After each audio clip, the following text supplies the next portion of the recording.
ফজরের পর একটি দোয়া 100 বার পড়লে 3টি মহা পুরস্কার পাবেন।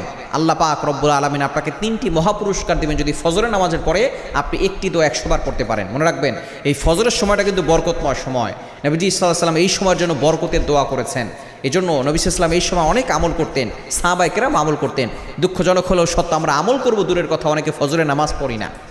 যার ফজর ছুটে গেল তার জীবনে বরকত ছুটে গেল। জীবনে যদি বরকত পেতে চান, সাকসেসফুল ম্যান হতে চান, ফজরের নামাজ কখনো মিস করবেন না। নবী সাল্লাল্লাহু আলাইহি ওয়াসাল্লাম ফজরের নামাজের পরে আমল করতেন, সাহাবায়ে কেরামদেরকে আমল শিখিয়ে দিতেন এবং এই ফজরের সময়ের জন্য বরকতের দোয়া নবী সাল্লাল্লাহু আলাইহি ওয়াসাল্লাম করেছেন। সহিহ বুখারীর হাদিস, আল্লাহুম্মা বারিক লি উম্মতি ফি বুকুরিহা, আল্লাহ আমার উম্মতের সকালটা বরকতময় করে দাও। আল্লাহ তাআলা দোয়া কবুল করেছেন। 1 নাম্বার পুরস্কারের কথা আগে বলছি, দোয়ার কথা পরে বলছি। যারা 100 বার এই দোয়াটা পড়বে, 1 নাম্বার পুরস্কার হচ্ছে আল্লাহ পাক রব্বুল আলামিন তাদেরকে সম্পদ দান করবেন, রিজিকের দরজা তার জন্য খুলে দিবেন, তাদের কোনো অভাব থাকবে না। আমরা